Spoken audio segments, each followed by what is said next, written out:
So the Cleveland Indians went out and got Joe Smith. Yes, that Joe Smith, the former Cleveland Indians reliever, pitching for Toronto, having a great year, coming back to Cleveland. He's not a lefty reliever. The Indians needed a lefty reliever. So there's that.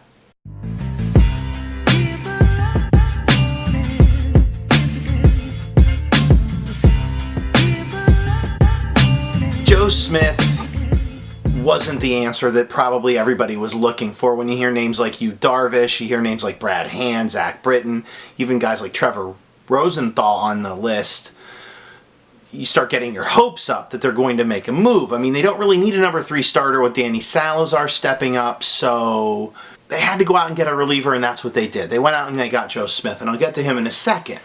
The realities of going out and getting a guy like Britton from Baltimore, going out and getting Brad Hand, who's really good from San Diego, and they could still go after these guys in the offseason. And the problem is those teams are immediately going to be asking for Francisco Mejia.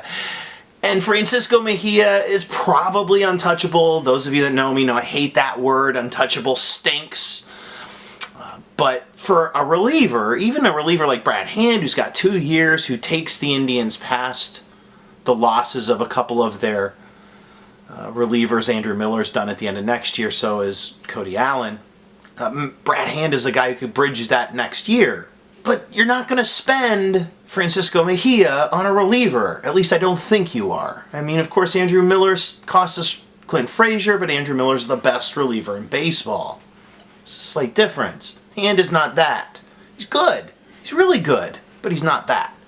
So the Indians did the right thing here. So they bring in Joe Smith, and they probably spent too much for him. I know that Pannone is a guy that a couple of guys at the site like, and at the end of the day, he's probably one of those fringy guys who at best turns into a TJ House-like guy down the road, or maybe does catch on as a 4 or 5 starter.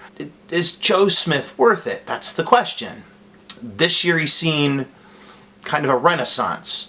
He's seen his K rate skyrocket to 12 per 9.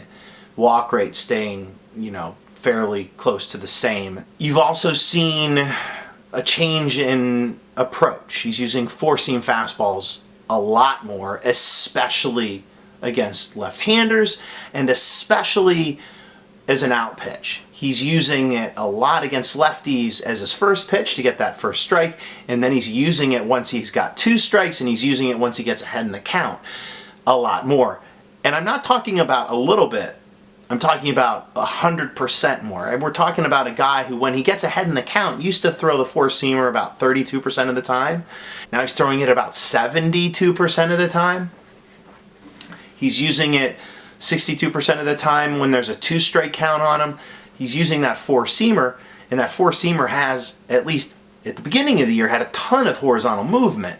Of course, in a piece at WFNY today, talked about release point. I don't know how that plays into this, but his horizontal movement, the ball was moving a lot more this year than it had in the past. And there's where velocity comes in. He's actually taken a mile per hour off of his 4-seam fastball. Sounds like, well, he's 33, velocity's going to come down, but all of his other pitches are staying the same. So it wasn't a velocity issue. Still isn't a velocity issue, even though he's coming off of an injury. The one concern I have with Joe Smith is pretty simple. He's missed 5 weeks with shoulder soreness. I don't know if it's a thing or not. He's come back. He's only made 4 appearances, one against the Indians, and he actually looked pretty good against the Indians. He's actually looked pretty decent. In those 4 short stints, 4 innings, he's seen kind of a drop in K rate. It's gone from 35% to 25%. His walk rate has gone up a little bit. Again, super small sample size. But the one concern I have is that horizontal movement. It's dropped considerably. I don't know if he's playing it safe. I don't know if, whatever he's been doing to get more torque, and there is a little bit of a spin rate bump. Not a lot. I don't know if whatever he's doing to get that extra movement, if that's what made his shoulder sore. If the drop in movement is because of that, I don't even know if it's a thing. We've only seen 4 appearances. So the big thing here is Joe Smith does help this bullpen out. it does allow the Indians to maybe be a little more cautious with, especially Bryan Shaw, but also Cody Allen and Andrew Miller.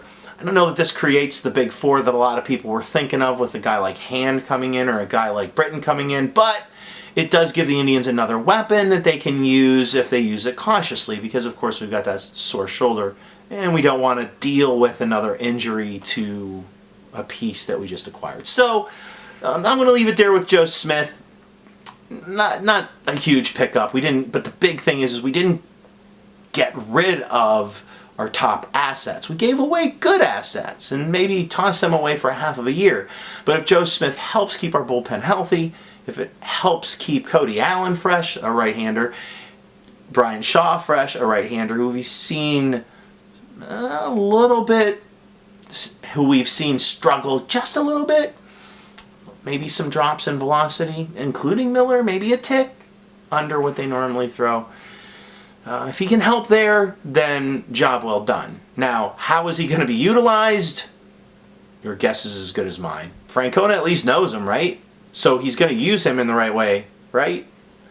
Well, that's the hope. So, Joe Smith coming to the team. Don't know when he's going to make his first appearance. Hopefully they won't need him too much against the Red Sox. But, all right, we're going to wrap things up right there. I'll be back later in the week. I want to talk about the Carrasco-Sale matchup that's happening, Game 2 of that Boston series, and hopefully we can steal one from Chris Sale.